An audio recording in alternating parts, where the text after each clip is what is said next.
Hey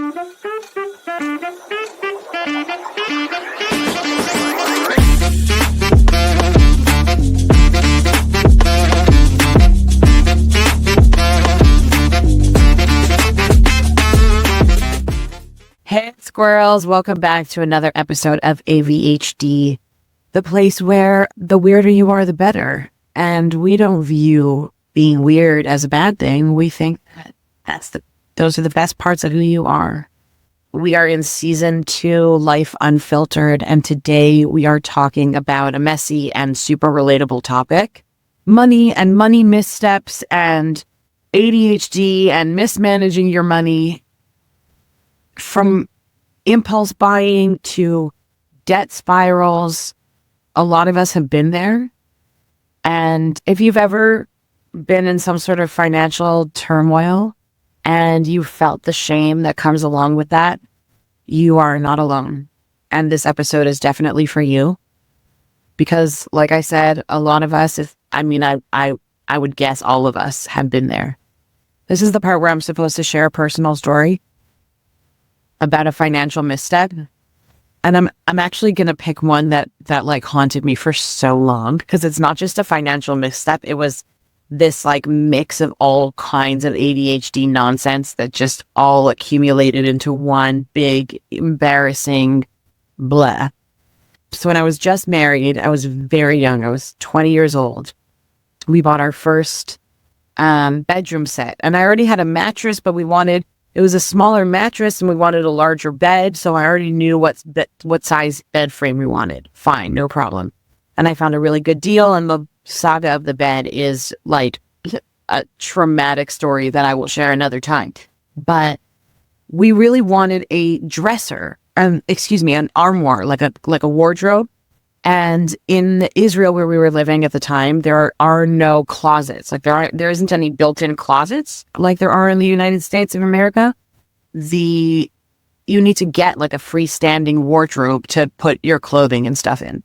So I really wanted a 6-door wardrobe because I knew that it would fit exactly in like the space in the room. And like I measured it a million times and I found a really good deal on this wardrobe, and like it didn't fit at all. And not only did it not fit, I like had convinced myself that it was going to fit, and maybe it could have fit, except I built it facing the wrong direction, and then it was almost impossible to rotate because the room was super long and narrow and it had a light fixture in the middle. So every time you tried to turn it, the wardrobe would hit a wall.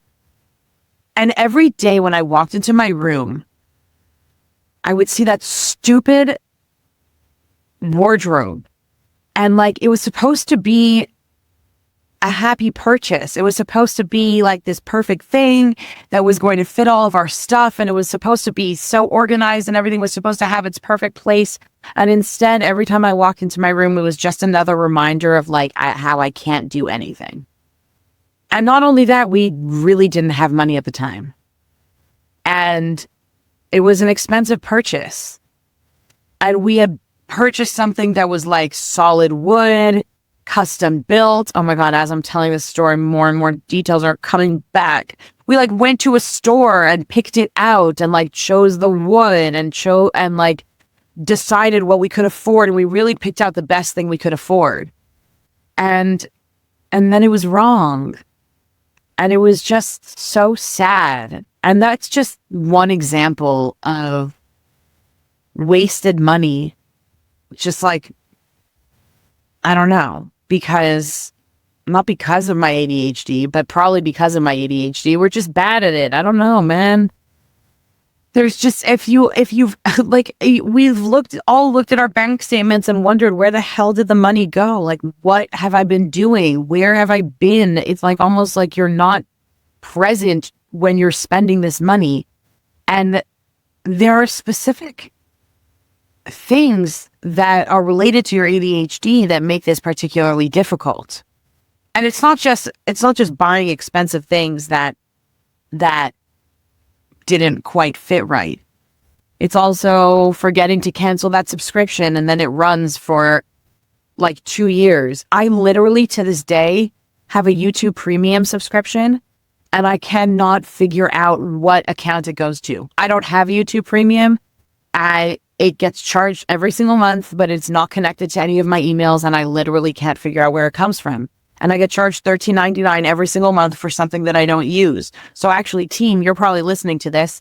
If you could figure out where it's coming from, I'd really appreciate it. And podcast guests, stay tuned to hear if the team figures out the mystery of where the YouTube Premium subscription is coming from so I can cancel it.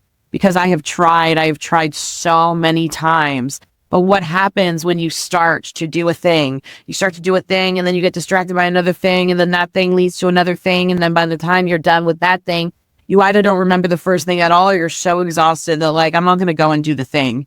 Or you're doing the thing and you're doing really well, and then you hit a roadblock, and then you have to go and do something because of that roadblock, or it's a multi-step process, and it's just like a whole mess. And then that makes canceling the subscriptions really difficult. Oh, why do we spend money? Impulse spending is a massive problem for ADHDers. We crave that dopamine rush, right? The dopamine rush that regular people get from accomplishing their regular tasks in their regular life, like normal amounts of dopamine. Our brain doesn't recognize that as a dopamine rush. So we're seeking dopamine. And now we also live a life that's very dopaminergic, full of dopamine type activities, like scrolling on your phones, like social media, like immediate gratification things. So those of us who already are kind of wired wrong in terms of how we interpret dopamine need to be really careful about overindulging in those dopaminergic activities. And you have to keep a really strong handle on it, and also like be able to reframe for yourself what is rewarding. And I say that almost as if it's easy, but obviously it's like a lot of things that we have to deal with very, very, very difficult. Forgetting due dates is another massive financial challenge. Due dates lead to late fees. Missed due dates lead to late fees, and late fees lead to more late fees. And those late fees lead to you feeling overwhelmed, and then you just like tend to ignore the things that overwhelm you. And I don't think that's ADHD specific. I think a lot of people do that, but maybe they don't. I don't know. And then you're overwhelmed. So you're going to ignore it until you have the capacity to deal with it again. And who knows when that's going to be? It could be in another 6 months when you've accrued an additional 6 months of late fees, and then there's fines on top of that. And then it's just like a whole mess. And now you're trapped in a cycle. You're trapped in that cycle of avoiding what you need to do and knowing that you need to do it and feeling bad that you can't do it, and then beating yourself up that you're not doing it, even though you're supposed to be doing it, but I should be doing it, but I'm not doing it, but I could be doing it, but I can't be doing it, but like I really can't get myself to move or do anything, and I just really don't know what I'm supposed to be doing, but all I know is that I'm terrible. That is the cycle of avoidance and shame. The more you avoid the task, the more shameful it feels, the more harmful your inner dialogue is when you're talking to yourself. And that chaos is totally relatable. Like, I think that I don't know if everyone's been there. I really don't. But I think that at least everyone I know with ADHD has been there. Do you know what just happened? That was a cycle of avoidance, because I don't want to talk about the next thing. So what did I do? I went to go check the messages, and I distracted myself and totally went off track. So if you feel like keeping this in the editing of the podcast, it is a teaching moment of how we distract ourselves, because the next section is talking about the emotional toll of ADHD and money missteps. The shame spiral is a very interesting thing. It's a cycle of negative thoughts and negative feelings that can become really uncontrollable. Like it can really sweep you up in this whirlwind of awfulness. And some shame is good. Like, you know, certain levels of shame are good. And too much shame is really bad. Right? Like, if you did something that was no bueno, then you should then, you know, your inner shame speaks, and that's good. It keeps you on track. And then the next step is to take accountability and, do your best to fix whatever has been wronged and take accountability in whatever way you can. And then learn from it and do better next time. A shame cycle is different. A shame spiral is different. It's this cyclone of, why am I so bad at this? Everyone else this is so easy for them. There's an emotional weight that comes with debt or money problems. There's guilt about that. There's guilt about, not doing what you should be doing with your money. And there's constant justifications as to why you're not doing what you should be doing with your money, because you didn't do what you were supposed to do. But telling yourself, like, I should have known better, I should be doing better, it makes everything worse. The emotional toll of being bad at money is extremely real. And it's extremely heavy. Even if it's accurate and factual that you are bad at money, that the guilt that comes along with that can be debilitating. Because you know that you should have known better, and yet you didn't know how to do better. But you know that you should have been able to do better, but for some reason you can't do better, even though you want to be doing better. And doesn't that just make you bad at life? Doesn't that just make you bad at adulting? Doesn't that just make you a flaky person who is incapable of taking care of their own things and needs someone to look out for them and make sure that they're not, tripping over their own feet or lighting themselves on fire? Aren't you just basically an overgrown child who's not really actually capable of doing anything? And the proof of that is that you're always so happy and joyful, and aren't you just a big kid? Don't we just have to watch out for you all the time and make sure that you're in a bubble so that we protect you from yourself? That voice, if that voice resonates with you, I'm sorry. I'm sorry that you've heard that in your life. And I'm sorry that it's something that you've internalized, even to a certain extent. Because while it is true that things are harder for you, certain things are harder for you, please remember that everybody has their challenges and everybody has things to overcome. And that's not to say that you can't overcome or compensate for the things that make you bad at adulting.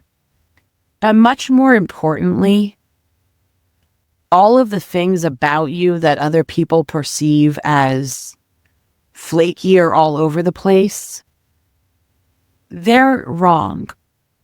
They're not wrong on purpose. They're just looking at you from a vantage point and a perspective that makes sense to them. And that's because you have a very unique brain. You are one of the neurodivergent. That means by definition that you're in the minority, which means by definition that the majority does not understand your brain from the inside. And also that goes against what you've been told your whole life, which is majority rules, right? If most people think something, it's fair to assume that that's true and accurate. If you're the only one, if you're the common denominator in everything, you're the thing in common, then probably you're the problem. And while that's generally pretty sound advice, sometimes it's not. And sometimes people are just wrong. And that's okay. It's okay to just let them be wrong. You need to you don't need to do anything. But in order to free yourself from from other people's voices that you've internalized, you have to create your own internal dialogue and replace that with something else so that you can give yourself grace. And as you know, if you've been here with me since the beginning, while I am very big on giving yourself grace, I'm also very big on accountability and action. So you can't just give yourself grace. You have to give yourself grace and then learn from it and then do better and then implement that and like do something about it. You can't just like thoughts and prayers. Like that's not what we're doing here. We're making actionable changes in our life, and that requires movement, that requires work, and that requires effort, not just good intentions. Yes? But the first step is grace. Because you haven't learned how to do this yet. Maybe you have at this point. But if you've ever felt like this, and you were at a point where you didn't know how to do this yet, or if you're at that point now, where you really mess up your money sometimes. You don't pay things on time. You thought autopay was on.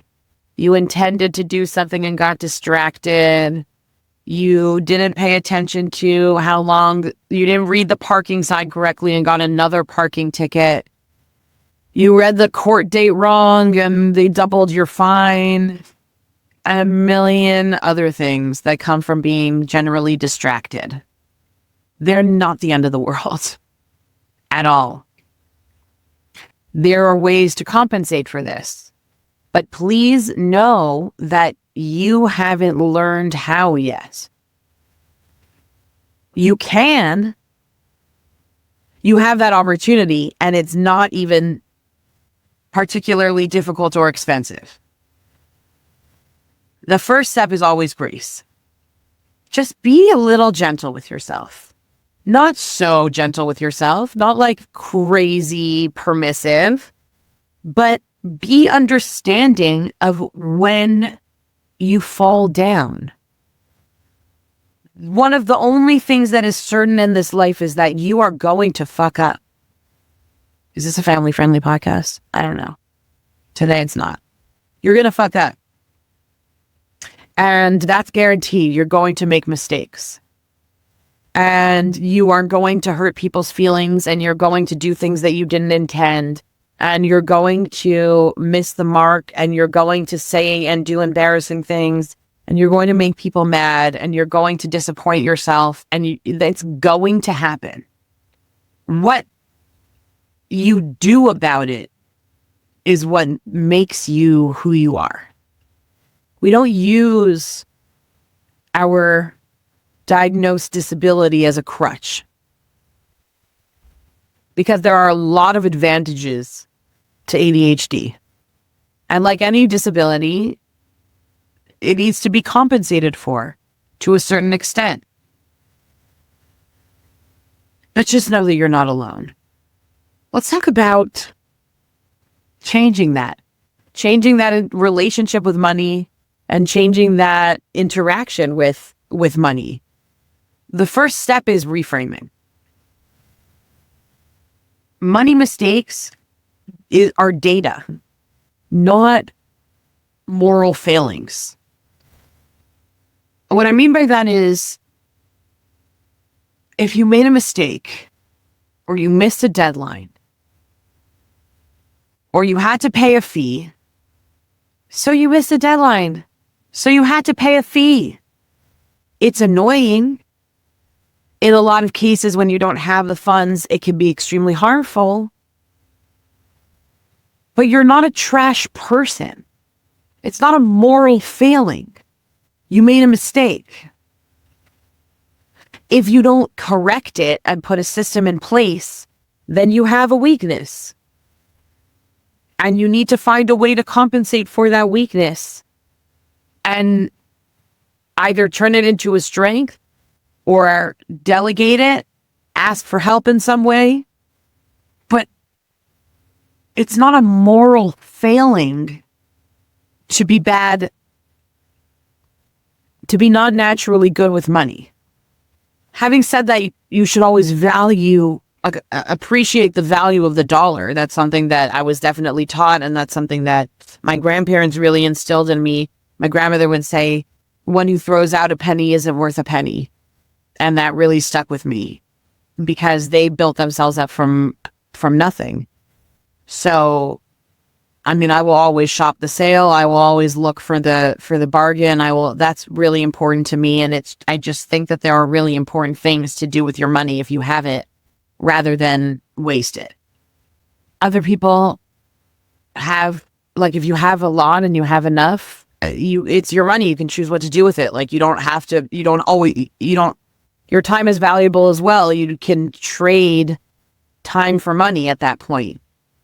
But all of these things and all of these decisions and the way that you interact with your money are all not only personal decisions, but like not really relevant to whether or not you're a good person.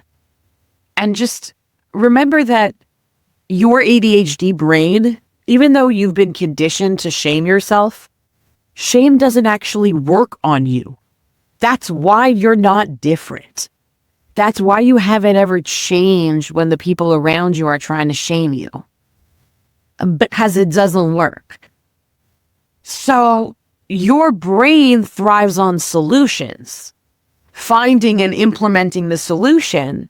And then when the solution falters, adapting, like getting back on track, right? The ADHD brain thrives on solutions, on finding a solution. And usually for ADHD, that's going to be some sort of system. And when the system falls apart, as it always does, just being able to remind yourself to get back into the system, after your little reset, however long it takes you, but getting yourself back into the system and having it there ready and available for you when you get back to it. But shame doesn't ever work. Shame doesn't play a part in that at all. Developmentally speaking, the stage in which you develop that shame voice, that developmental stage, according to Erickson, is called autonomy versus shame.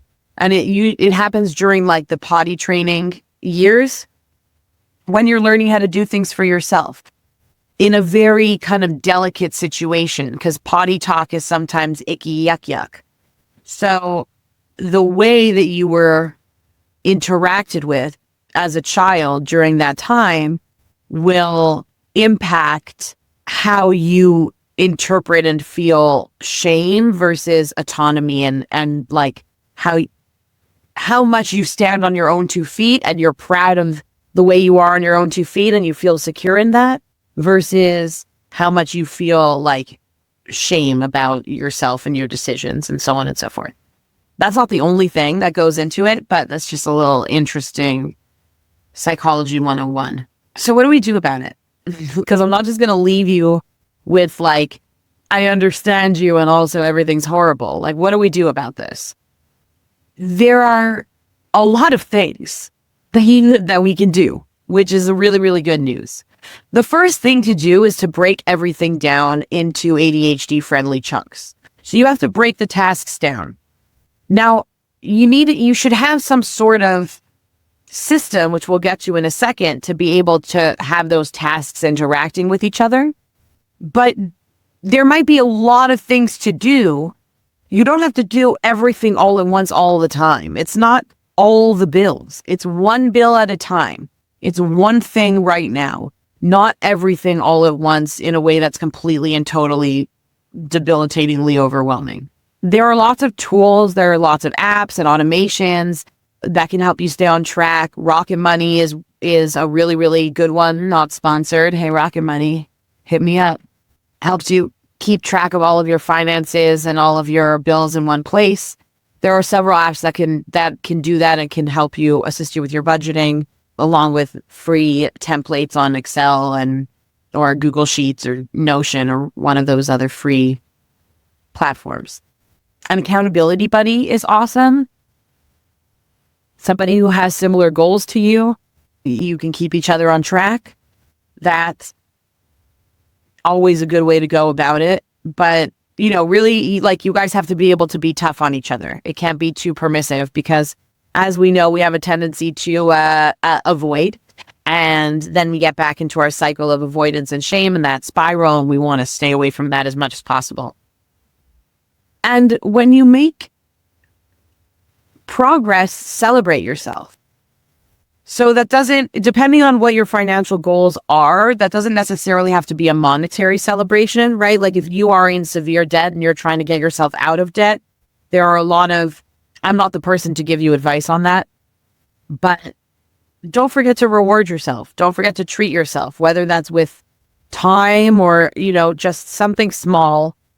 When you make progress, acknowledge yourself and reward yourself. One thing that I will say before we talk about the systems and building systems that actually work for the ADHD mind and that help you keep your money on track. I lost my train of thought. It was smart too. Give me a second. One thing that I will say before we talk about systems is that the only way for you to actually get what you want is to start something, to stick to it, and then reward yourself. So, your ADHD dopamine-seeking brain is going to try and tell you that if you give yourself a little reward right now, you're actually going to work harder. If you just sit down and take a little rest right now, actually, it's going to be better later and you're going to have so much more energy. And like if you give yourself a little chocolate bar right now, then actually like the sweet taste is going to give you the motivation that you need to be able to do something. And I have to tell you something that is heartbreaking. And that is that motivation is a lie. Motivation is not a thing. Motivation is a fleeting feeling. It comes and goes. It's not reliable at all. Motivation is not how we get ourselves to do things. You just have to do it. You have to start with something. You have to stick to it. And then you get to reward yourself. Because your dopamine-seeking brain still deserves a little bit of dopamine. But only after you do the thing that you needed to do. Okay? And your brain is going to try and trick you. It's a master trickster. Do not fall for its tricks. Don't do it. We're better than that. We're stronger than that voice.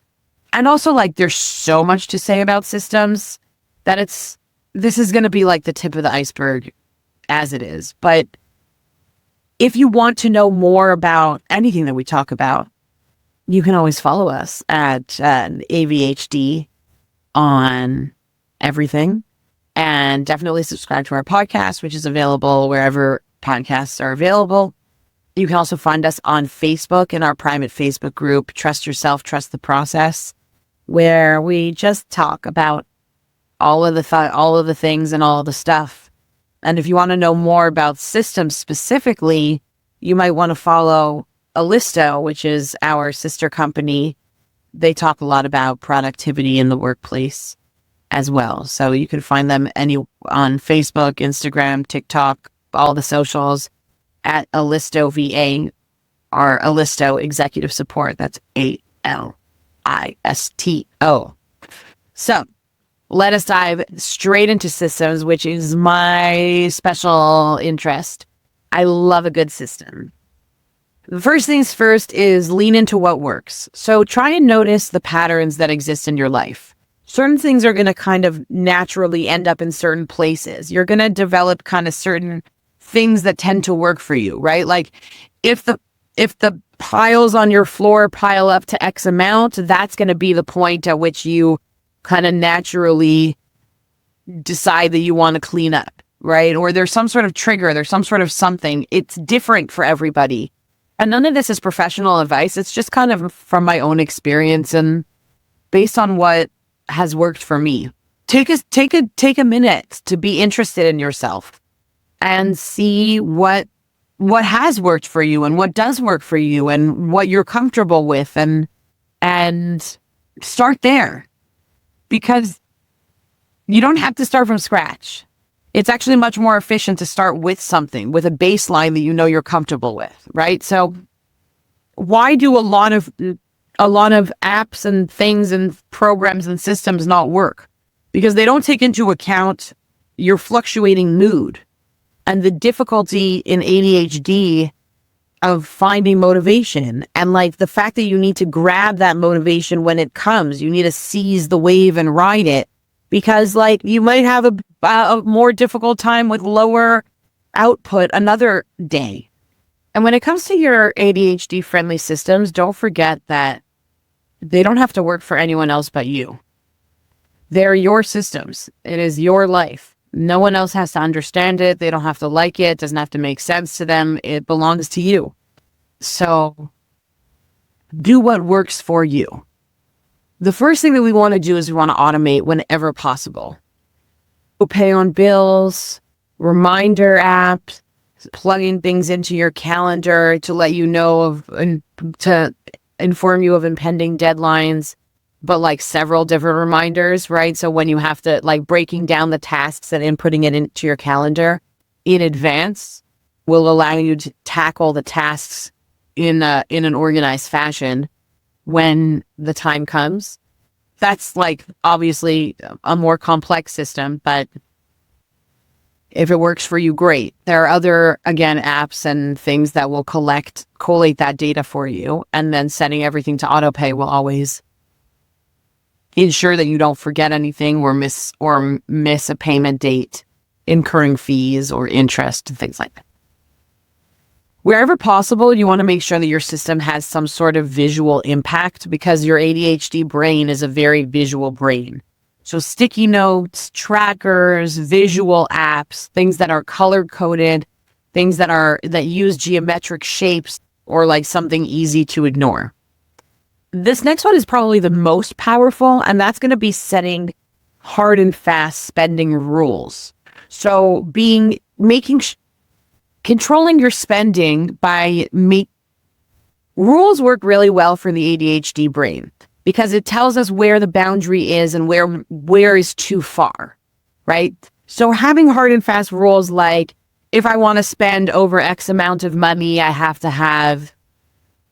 to discuss it with my partner. Or for specific purchases, or for all purchases, you need to have a 24-hour waiting period. Or you need to put it on a list, and then if you feel like you still need it in another 2 weeks, then you can buy it. Or any number of things that are going to allow your more rational adult brain to kick in, and not just your impulse dopamine brain. That's not always going to work, okay?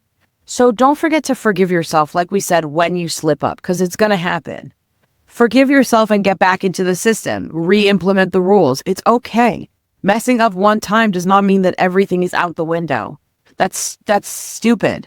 That's like eating a piece of chocolate cake when you're on a very strict diet and then stopping the entire thing. Like, that's crazy. That's just a little bump. Okay, and little bumps happen, and they're okay. So please be forgiving of yourself. And remember that we're not striving for perfection. Perfection does not exist. We are only looking for progress. We are looking for 1% better every single day. We are looking for continuous growth and improvements, because little changes snowball into big wins, and they become something really impactful over time, and they're sustainable. Some days are not going to be those days, and that's okay. Just continue learning and being present and being intentional with the way that you manage your money and the way that you manage your systems, because you deserve to have a life that runs smoothly. Whew, that was a roller coaster of an episode for me, y'all. I was very nervous to talk about this particular topic. And there's a lot more to talk about. There's a lot more to say. And there's a lot more struggles that we have. But I just want to remind you that your worth is not tied to your financial slip-ups. Your worth is never tied to your mistakes or your productivity, or, I don't know, mistakes happen. But doing better is about finding tools that work for you, being intentional in implementing them, and reclaiming that control one small step at a time. And then when you fall, which you will occasionally stumble, getting back up and trying again. I would love to hear your stories about your financial mishaps, or, the bill that you forgot to pay that turned into something huge, or the time you wasted a ton of money on some new hobby. We didn't even touch on that, y'all. We're going to get to that in other episodes. The hobby graveyard. But let us know. Share your tips with us. Reach out for support. Remember, we are in this together, and as a community, we can help each other when we understand each other and learn from each other's successes and each other's failures as well. Until next time, keep a tight eye on your wallets, because, I don't remember where I heard this, but somebody said everybody likes to be around people who pay attention to them and who look out for them and dote over them and try and woo them and sweep them off their feet. And money feels the same way. So pay attention to her. Check your bank balances religiously. Don't spend frivolously. Know where your dollar is going. And then money will want to spend time with you. Or at least that's what this source that I can't remember was saying. Anyways, until next time, thank you so much. If you made it this far, leave us a comment on Spotify, on Apple Music, on Facebook, on TikTok, on any of the socials. I can't wait to talk to y'all. See you next time.